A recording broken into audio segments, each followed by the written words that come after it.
ஊழிய பாதையில உணர்ச்சி வசப்படக்கூடாது. ஊழிய பாதையில கோபம் வரக்கூடாது.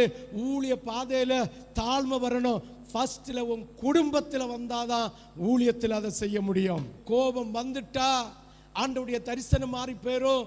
கோபம் வந்துட்டா கர்த்தருடைய எரிச்சல் நம்மோடு இருக்கும். உன்னை ஆசாரியனாக அழைத்த அழைப்பை நீ துஷ்பிரயோகம் பண்ணக்கூடாது.